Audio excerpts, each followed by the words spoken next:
Welcome to my YouTube channel life shot studio. ये कहानी है एक ऐसे दौर की जब ताकत सिर्फ तलवार, घोड़े और वफादारी में होती थी। जब बादशाह सिर्फ ताज से नहीं, दिलों पर राज करते थे। सल्तनत जरवान का बादशाह शाह कयान था।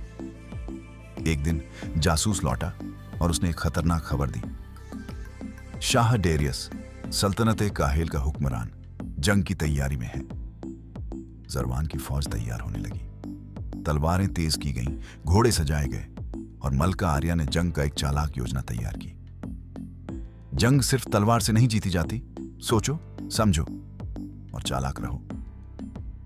और फिर वो दिन आया जब दो लश्करों ने एक दूसरे का सामना किया। घोड़े दौड़ पड़े, तलवारें चमकने लगीं, धूल उठी और खून जमीन से मिल गया। यह जमीन मेरी होगी। जब डेरियस की फौज को लगा कि वे जीत रहे हैं, पीछे से जरवान के सिपाही अचानक टूट पड़े। एक जंग दो रुख। यह चालाकी थी। जंग का फैसला हो गया। डेरियस जख्मी था, उसे कैद कर लिया गया, मगर शाह कयान ने उसे मारने के बजाय एक पैगाम दिया। हमारी तलवार सिर्फ जंग के लिए नहीं, इंसाफ के लिए उठती है। अमन सबसे बड़ी फतह है। जरवान जीत गया। मलका आर्या की चालाकी, शाह कयान की रहनुमाई और सिपाहियों की वफादारी ने तारीख रच दी।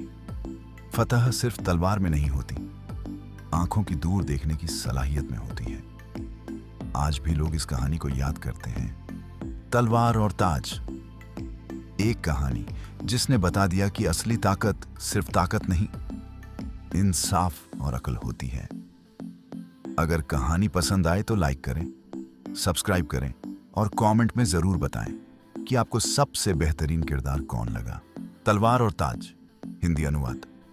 बहुत पुरानी बात है जब दुनिया में ताकत का ताल्लुक सिर्फ तलवार और घोड़ों से हुआ करता था। दो महान सल्तनतें, सल्तनत जरवान और सल्तनत काहेल, एक दूसरे के आमने सामने थीं।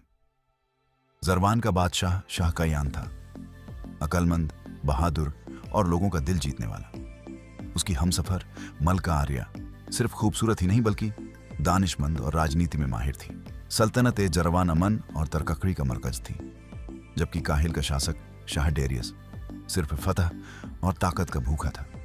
उसके ख्वाब में बस एक ही बात थी, जरवान को जीतना है और उसकी दौलत और जमीन पर कब्जा जमाना है। आग का दिया।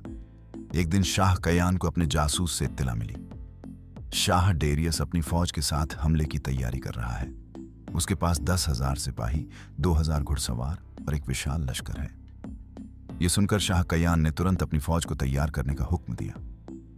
मलका आर्या ने आगे बढ़कर कहा, हम जंग से डरते नहीं, मगर हर जंग अकल से जीती जाती है, सिर्फ तलवार से नहीं। मलका ने अपनी रणनीति पेश की। हमारी फौज को दो हिस्सों में बांटा जाए।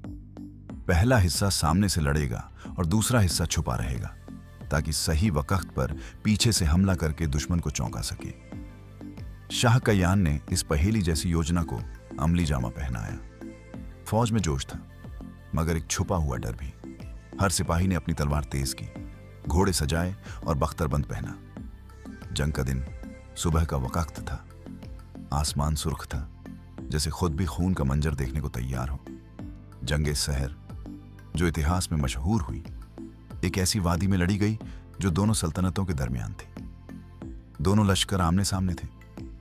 जरवान के सिपाही नीले परचम के नीचे और काहेल के लाल परचम के साथ।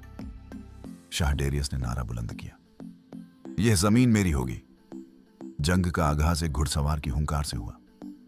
घोड़े दौड़ पड़े, तलवारें चमकने लगी, धूल और खून मिलकर एक धुंधली चादर बन गए। हर तरफ बस एक ही आवाजें थीं, मारो, बचाओ, जिंदा रहना है। शाह कयान ने अपनी तलवार उठाई और फौज के साथ आगे बढ़ा। उसका घोड़ा शमशेर तेज रफ्तार था। मलका आर्या भी युद्ध के मैदान में थी, मगर एक ऊंची छोटी से सारा नक्शा देख रही थी। वह अपने वजीर को आदेश देती है, अब वक्त आ गया है, दूसरा हिस्सा दुश्मन पर पीछे से हमला करे।